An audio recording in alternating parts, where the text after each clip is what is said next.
Bienvenue à Sujet Capital, un balado mensuel à propos de la gestion passive de portefeuille et de la planification financière et fiscale pour les investisseurs à long terme.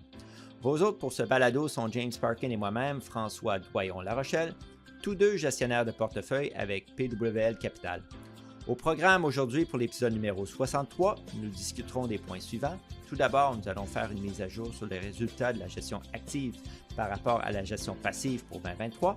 Ensuite, pour notre deuxième sujet, nous passerons en revue le budget fédéral de 2024 et les nouvelles règles qui touchent les investisseurs. Bonne écoute!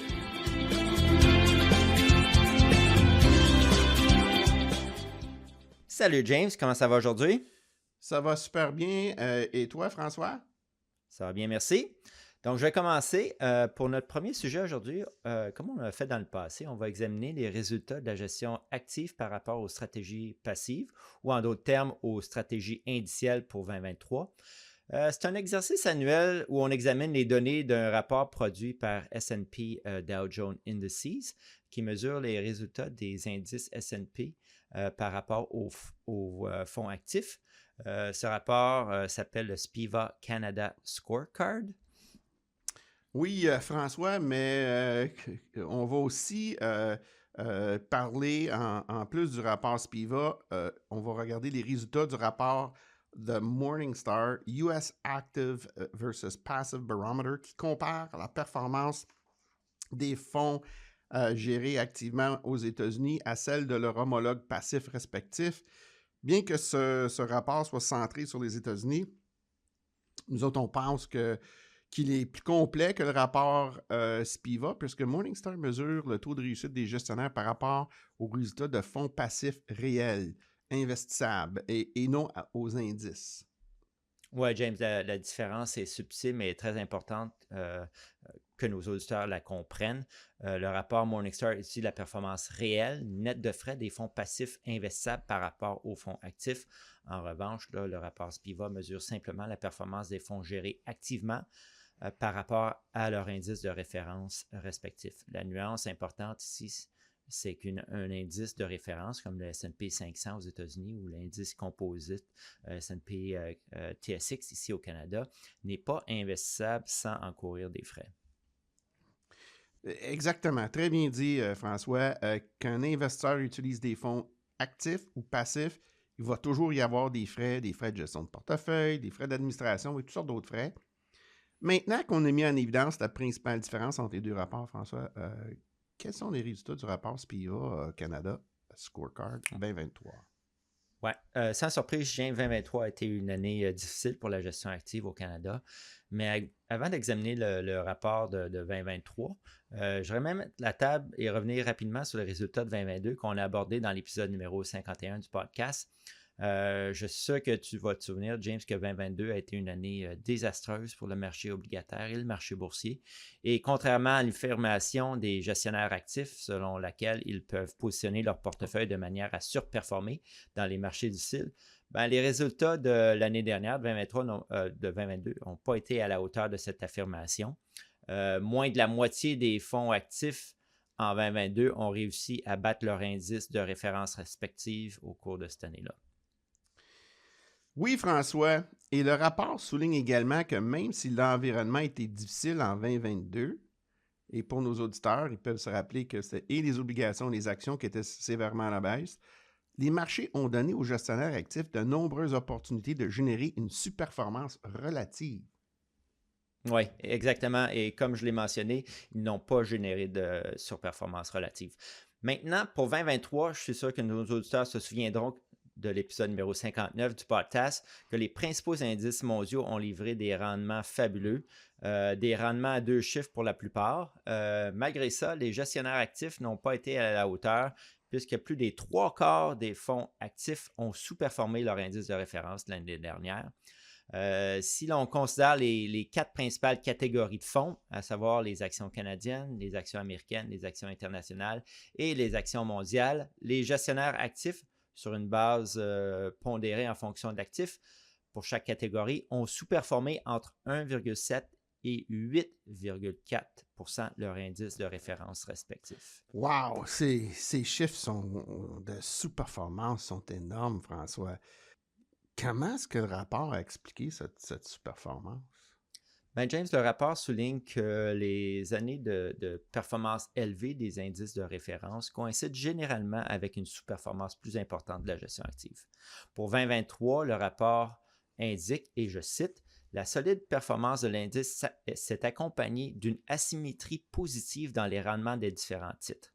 Dans toutes les catégories, la majorité des titres ont fait des rendements inférieurs au rendement total de leur indice.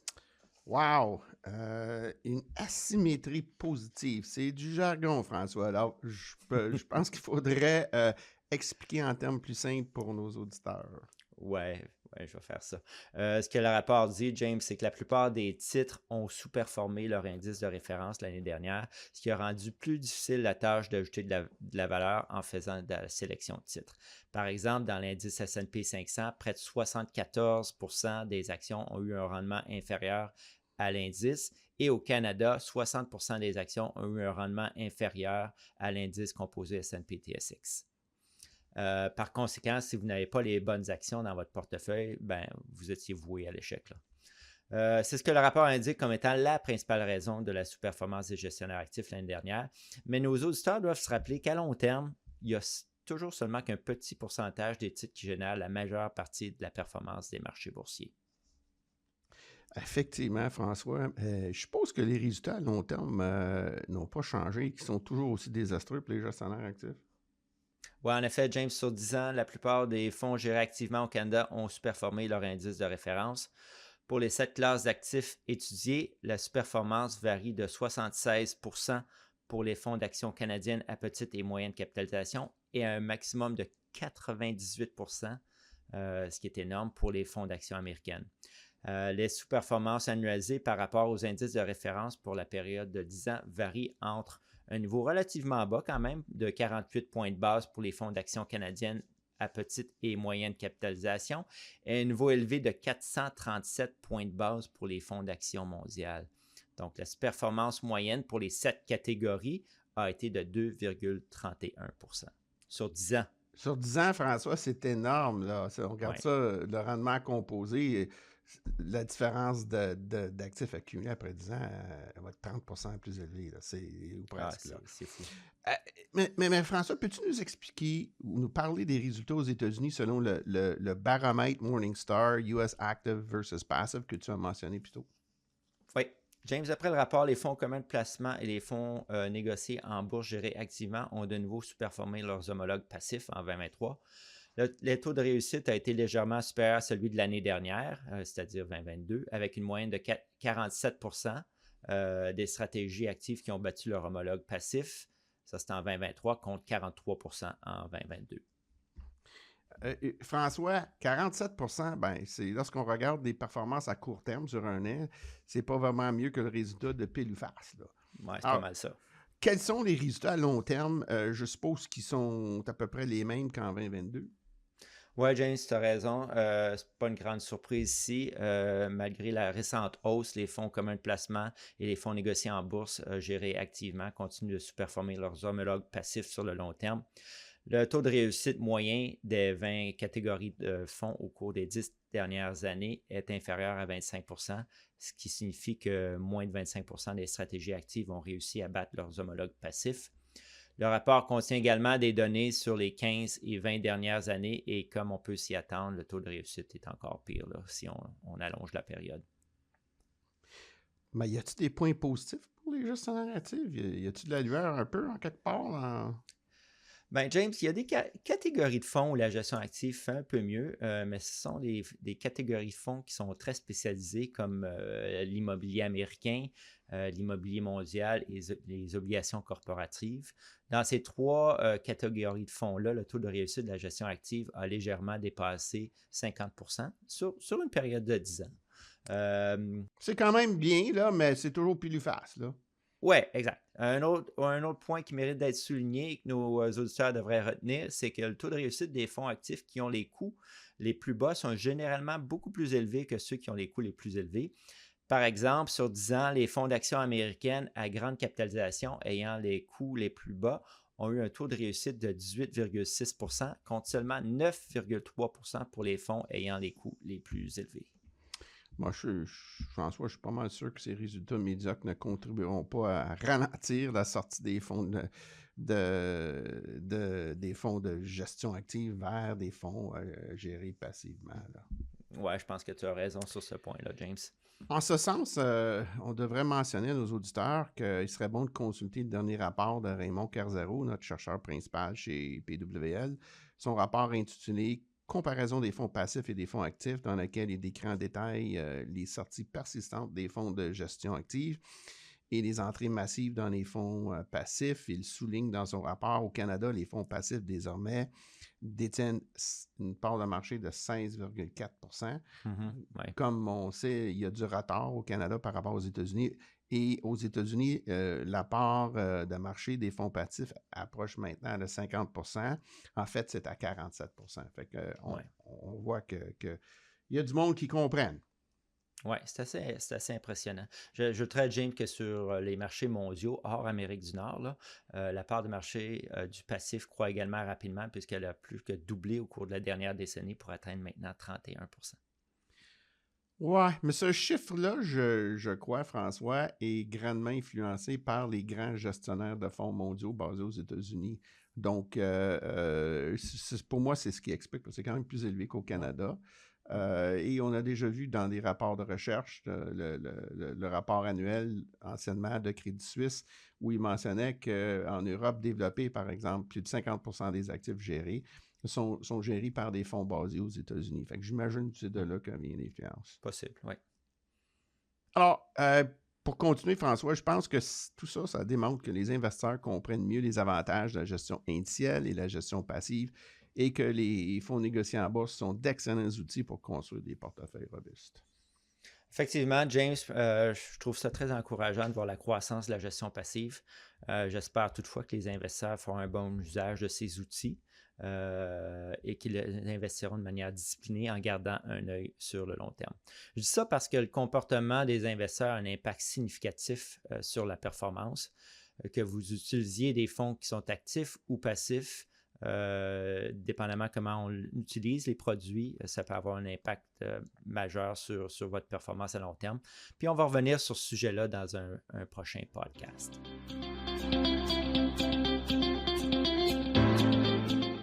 Donc, maintenant, pour notre deuxième sujet, on va passer en revue le budget fédéral 2024 et les nouvelles règles qui affectent les investisseurs. Comme la plupart de nos auditeurs le savent déjà, la vice-première ministre et ministre des Finances, Chrystia Freeland, a présenté le budget fédéral le 16 avril. Le budget fédéral 2024 comprend plusieurs mesures fiscales qui affecteront les contribuables canadiens. Certaines des mesures proposées ont une incidence sur les règles fiscales applicables aux particuliers, tandis que d'autres s'appliquent aux investisseurs, aux investissements détenus dans des sociétés. Alors, James, par où veux-tu commencer? OK, François, c'est encore drôle, hein? Aujourd'hui, on enregistre le podcast le 30 avril, la dernière journée où les impôts sont dus pour les particuliers. Bon, alors le dernier budget présenté par le ministre des Finances, en fait, a été présenté presque 2 mois plus tard que d'habitude. Et ce budget a introduit de nombreuses nouvelles mesures qui, à mon avis, renversent des politiques fiscales, économiques de longue date. En fait, les médias rapportent que de nombreux investisseurs sont très mécontents des changements proposés.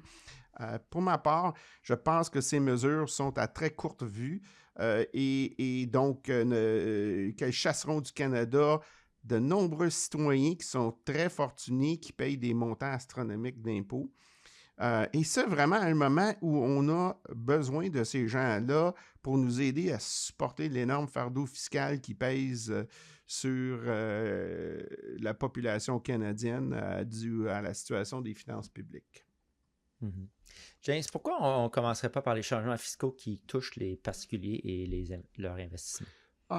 Oui, c'est un bon point de départ pour la discussion aujourd'hui, François. Pour les particuliers, la bonne nouvelle est qu'il n'y a pas de changement dans les taux d'imposition personnels basés sur les taux progressifs. Les seuils ont été indexés, évidemment.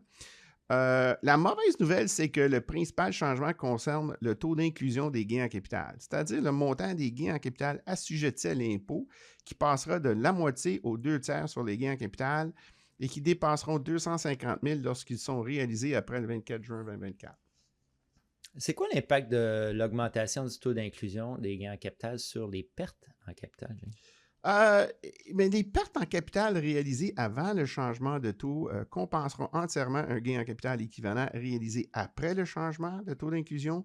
Les pertes en capital net des années précédentes continueront d'être déductibles des gains en capital imposables de l'année en cours en ajustant leur valeur pour refléter le nouveau taux d'inclusion des gains en capital. Alors, les rapports de pertes seront donc plus intéressantes après le 24 juin pour les gains supérieurs à 250 000. Donc, ils vont valoir plus. Pour ceux qui ont le malheur d'avoir des grosses pertes reportées. Oui. Le taux d'imposition plus élevé représente près de 9 % de plus pour les contribuables aux taux marginaux les plus élevés en Ontario et Québec. Les investisseurs devront examiner attentivement leurs gains en capital non réalisés dans leur compte imposable pour déterminer s'ils devaient réaliser des gains avant la date limite du 25 juin. C'est une augmentation énorme, François, à 9 %. Puis en effet, selon moi, ces nouvelles règles vont modifier complètement les stratégies de planification fiscale des particuliers fortunés. Ça va impacter la planification successorale, l'impôt au décès, la disposition présumée. Ça va impacter les corporations et vraiment, ça va changer de façon importante la façon de planifier. Donc, je devrais noter pour nos auditeurs que le département de recherche de PWL a développé un petit outil en ligne qui peut nous aider à simuler si on doit réaliser les gains ou les reporter. Puis, il est intéressant de noter que dans la plupart des cas, il est préférable de reporter les gains. Mais encore, chaque situation est particulière. Oui. Pourquoi, James, il est préférable de reporter? Est-ce une simple question de valeur temporelle de l'argent? Tout à fait, François. Si on réalise un gain maintenant, il faut payer l'impôt maintenant, par le 30 avril 2025. Et donc, on a moins d'argent à réinvestir. Fait qu'il faut comparer ça à différer le gain et pas payer l'impôt maintenant, mais le payer plus tard. Fait que l'idée peut être difficile à vendre car, tu sais, inciter quelqu'un à payer de l'impôt à l'avance, vraiment, ça va en compte de la nature humaine qui est essentiellement d'essayer d'éviter ou de minimiser l'impôt chaque fois que c'est possible. Fait que si vous reportez la réalisation de la plus-value, je rappelle à nos auditeurs qu'on n'a pas à payer l'impôt avant de faire la vente. Et ça serait dans l'année de la vente où le gain serait vraiment réalisé. Oui, comme le savent la plupart de nos auditeurs réguliers, je pense, le report de l'impôt est un des principaux avantages de notre stratégie passive de gestion de portefeuille. Pour la plupart de nos clients qui ont des comptes imposables, il est plus avantageux de continuer à différer l'impôt. Par ailleurs, les nouvelles règles compliqueront les déclarations fiscales de 2024 pour les particuliers. Pour la première partie de l'année jusqu'au 24 juin, les gains seront imposés à 50 %. Après le 25 juin 2024, les gains excédant 250 000 seront sujets au nouveau taux d'inclusion des 2/3.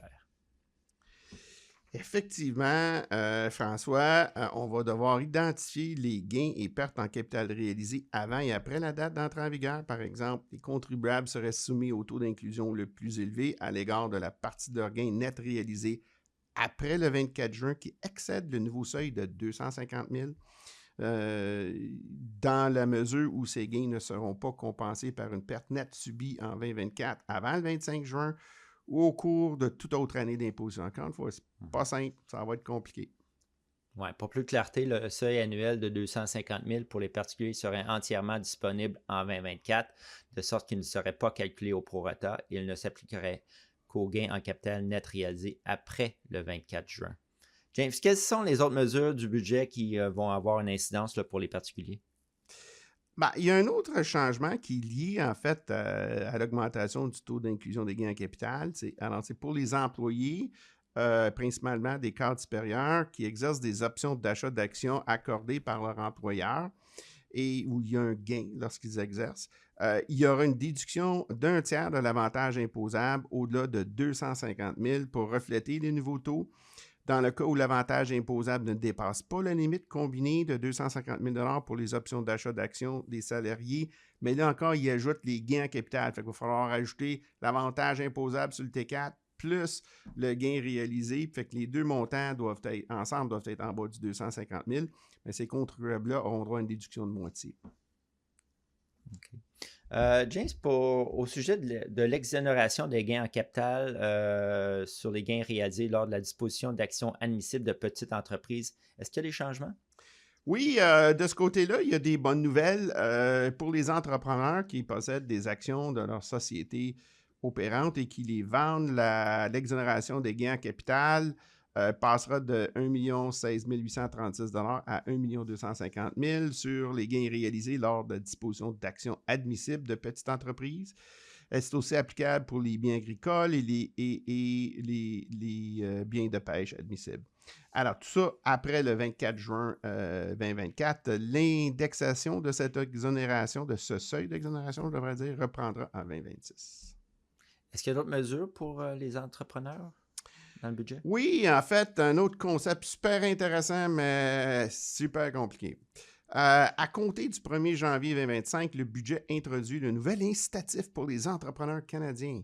Les gains en capital réalisés sur la disposition d'actions de sociétés privées qui répondent à certaines conditions seront assujettis à un taux d'inclusion d'un tiers seulement. Cette mesure s'appliquera en plus de toute exonération de gains en capital disponible. La limite sera progressivement augmentée par tranche de 200 000 $ par année et jusqu'à ce qu'elle atteigne un plafond de 2 millions de dollars à vie. Ces règles complexes semblent généreuses, mais encore une fois, elles sont très limitées en ce qui concerne le type d'actions de société qui se qualifieront. Fait qu'il y a beaucoup d'industries qui ne se qualifieront pas du tout. OK. Maintenant, du côté des régimes enregistrés, James, est-ce qu'il y a des nouvelles mesures? Rien de majeur, mais il y a des choses. Aucun changement s'applique au niveau du CELI, au niveau du rire ou du fer. On sait qu'on a fait un podcast l'année dernière sur les règles de retrait minimum et on s'attendait, parce que le ministre des Finances avait demandé qu'on présente des mémoires d'études. Il n'y a pas eu de nouvelles là-dessus. Mais il y a des changements qui ont été apportés au plafond du régime d'accession à la propriété, ce qu'on appelle communément le RAP. Donc, les jeunes qui s'achètent des maisons, ou même des jeunes plus âgés qui n'ont jamais acheté de maison, on peut prendre 35 000 avant le budget, mais maintenant, à compter du 16 avril, date du budget, on peut prendre 60 000. Donc, mettons que deux conjoints achètent une maison, c'est 2 fois 60 000, on parle 120 000. Donc, c'est un bon coup de pouce. De plus, la période de remboursement de 15 ans sera temporairement reportée de 3 années supplémentaires pour les participants effectuant un premier retrait entre le 1er janvier 2022 et le 31 décembre 2025.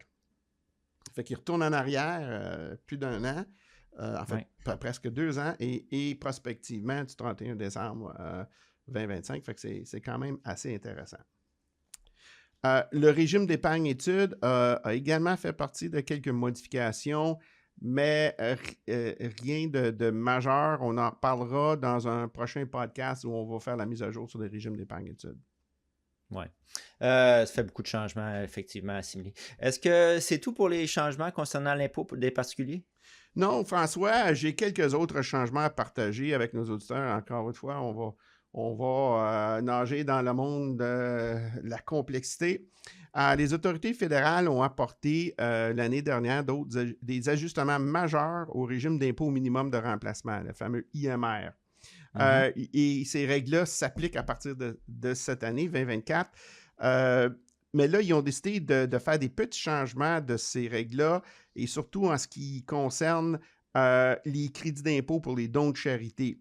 Fait que le budget 2024 propose que le traitement fiscal des dons de charité soit révisé pour permettre aux particuliers de réclamer 80 % du crédit au lieu du 50 % proposé précédemment dans ces nouvelles règles applicables cette année. Donc, ce crédit d'impôt pour dons de charité sera simplement dans le cas du calcul de l'impôt minimum de remplacement. Parce que les gens, pour l'impôt régulier, vont avoir le 100 % évidemment. Ouais. Enfin, le crédit d'impôt pour exploration minière sera prolongé d'une année et s'appliquera aux conventions d'action accréditives conclues au plus tard le 31 mars 2025. Alors ça, c'est un petit bonbon pour l'industrie minière et ceux qui font des placements dans les sociétés, dans les actions accréditives. OK. On a abordé les modifications apportées à l'impôt sur le revenu des particuliers. On passe maintenant aux changements concernant les sociétés d'investissement. Qu'est-ce que le gouvernement propose comme changement, James? Eh bien, pour les entreprises, François, c'est vraiment pas des bonnes nouvelles parce que quand peut-être on devrait commencer avec des explications assez de base pour nos auditeurs. Bon, il n'y a pas de changement dans le taux d'imposition des sociétés. Alors, on le sait que les revenus de placement gagnés sur les valeurs mobilières, les placements, donc pas les activités opérantes de l'entreprise, mais les activités de placement, il y a un seul taux d'imposition, puis au Québec et en Ontario, c'est le même 50,17 %. Donc, il n'y a pas de taux progressif de ce côté-là. À l'instar de l'impôt des particuliers, le taux d'inclusion des gains en capital pour les sociétés et les fiducies vont passer de 50 % à 2/3 pour les gains en capital réalisés après le 24 juin. Mais malheureusement, pour les sociétés, il n'y a pas d'allègement du nouveau taux d'inclusion plus élevé, c'est-à-dire qu'il n'y a pas de seuil de 250 000. Comme on a mentionné précédemment, aujourd'hui, les particuliers qui réalisent des gains en capital inférieurs à 250 000, l'ancien taux d'inclusion de 50 % s'appliquera toujours. Mais ça ne s'applique pas aux corporations. James, après des années de collaboration là, avec des fiscalistes, là, je comprends que la loi fiscale canadienne est structurée de manière à assurer une intégration. En d'autres termes, $1 gagné personnellement équivaudra à $1 gagné dans une société et ensuite versé à l'actionnaire. C'est toujours le cas? Non, François, le nouveau taux d'inclusion à 2/3, ça a bousillé toute la patente, comme on dit en français, puis ça fait l'objet d'analyses profondes de la part de fiscalistes. Il est quand même tôt. On n'a toujours pas vu les règles techniques de la nouvelle loi proposée. Donc, le budget est tellement récent qu'on s'attend à avoir beaucoup de discussions avec notre réseau de conseils externes dans les semaines à venir. Bon, ces analyses ne tarderont pas à arriver, mais on peut pas conclure tout de suite, mais on fera part à nos auditeurs dès qu'on en saura plus. James, est-ce qu'il est juste de dire que les changements les plus importants concernent le taux d'inclusion des gains en capital qui passe de 50 % à 2/3, ce qui augmente effectivement le taux d'imposition des gains en capital de 9 %? D'un autre côté, le gouvernement fédéral fait valoir que dans le budget, cette mesure ne s'applique qu'à un très faible pourcentage des contribuables canadiens. Oui, François, selon le gouvernement, les statistiques montrent qu'elle ne touchera que 0,13 % des Canadiens dont le revenu moyen de 1,4 million de dollars. Donc, la hausse est défendue en partie pour s'assurer que les Canadiens les plus riches payent leur juste part. Ouais, j'aime pas vraiment cette approche-là car elle cause beaucoup de collage chez les personnes à haut revenu qui paient un montant, je pense, disproportionné d'impôts.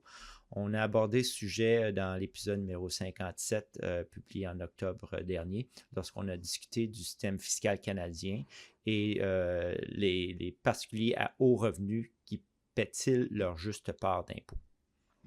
Oui, mais tout à fait, François. Et dans cet épisode, on a à examiner les conclusions d'un bulletin de recherche de l'Institut Fraser, un organisme non partisan, je devrais souligner, intitulé Measuring Progressivity in Canada's Tax System. Je traduis mesurer la progressivité du système fiscal canadien 2023. Ce rapport, on se rappelle, François, concluait que les personnes à haut revenu au Canada payent un montant d'impôt disproportionné.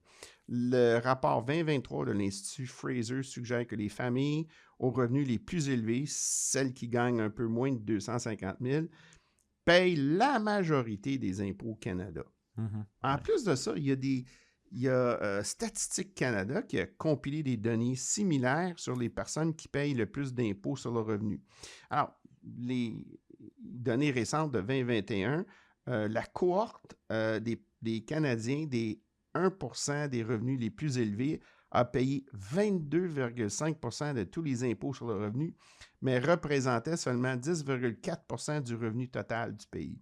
La tranche des 10 % de revenus les plus élevés, donc on élargit le cohorte, payaient Mhm. 50,4 de l'ensemble des impôts sur le revenu, mais représentaient 34,4 du revenu total du pays. Ouais.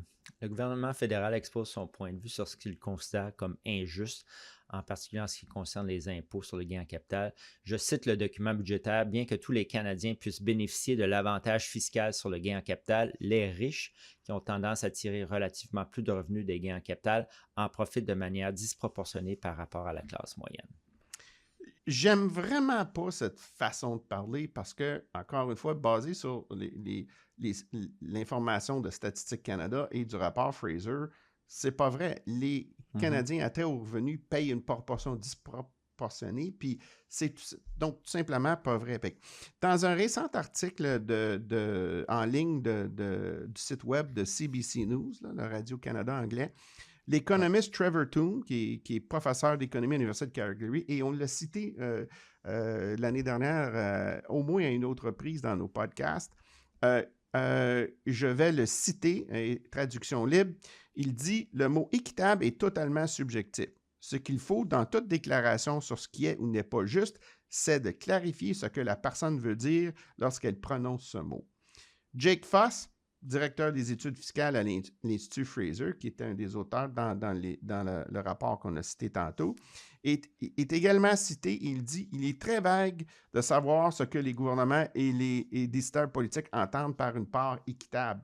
Bien que les changements fiscaux puissent avoir un impact sur les plus riches, M. Foss a suggéré que l'on oublie souvent les montants d'impôts réels. On ne parle pas de pourcentage, mais on parle de dollars, là, que les personnes à haut revenu payent réellement. » Mhm. James, terminons la revue là, pour nos auditeurs. De nombreux investisseurs vont se tourner vers leurs conseillers financiers et fiscaux pour obtenir des éclaircissements sur la manière d'optimiser leur situation personnelle dans le cadre de ces nouvelles règles. Ci pourrait bien générer d'importantes recettes supplémentaires en 2024 pour les gouvernements. Mais il faut vraiment s'interroger sur l'avenir. Je pense qu'il va y avoir d'importantes conséquences involontaires. Les personnes à haut revenu vont s'efforcer d'en minimiser l'impact. Tout à fait, François, c'est nature humaine de tenter de payer le moins d'impôts possible.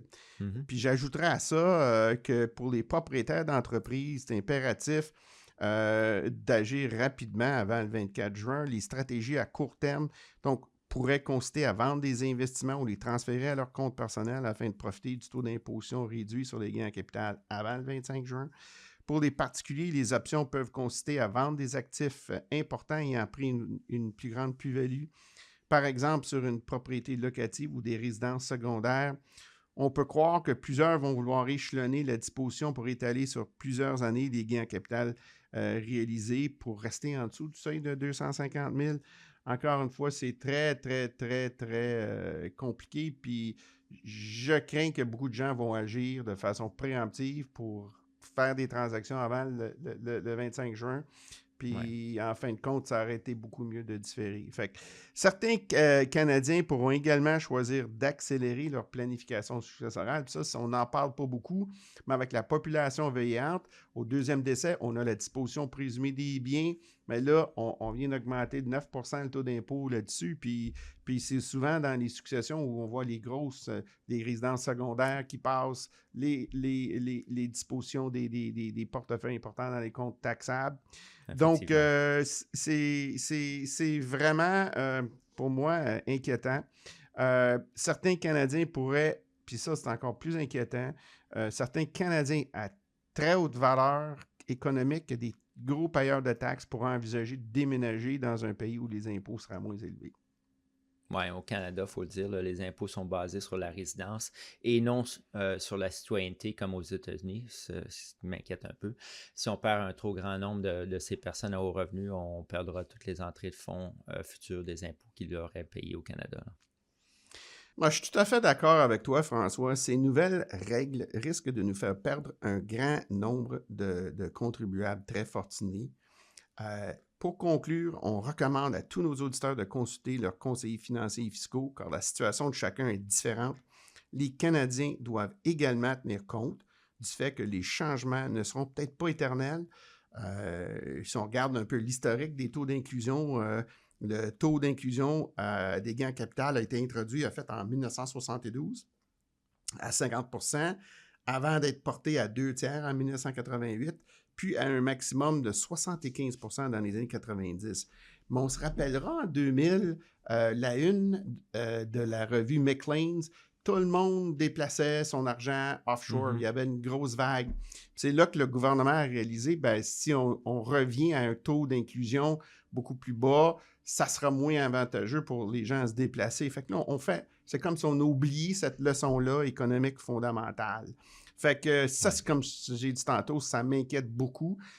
Puis tu l'as dit, qu'on perde beaucoup de contribuables parce qu'ils vont émigrer sur le plan fiscal. Mais il y a une grande inconnue, là, James, pour conclure, c'est de savoir si l'augmentation du taux d'inclusion va survivre à un prochain changement de gouvernement. Tout à fait. Donc, merci, James, d'avoir partagé ton expertise et ton savoir aujourd'hui. Ça m'a fait grand plaisir, François. Eh bien, c'est tout pour ce 63e épisode de Sujet Capital. Nous espérons que vous avez aimé. N'hésitez pas à envoyer vos questions et suggestions. Vous pouvez nous joindre par courriel à sujetcapital@pwlcapital.com. De plus, si vous avez aimé notre podcast, partagez-le avec votre famille et vos amis. Et si vous n'êtes pas abonné, faites-le s'il vous plaît. Encore une fois, merci d'être à l'écoute et joignez-vous à nous pour notre prochain épisode, apparaître le 6 juin. N'oubliez pas de consulter le site web de Sujet Capital pour voir nos derniers blogs. Merci et à bientôt!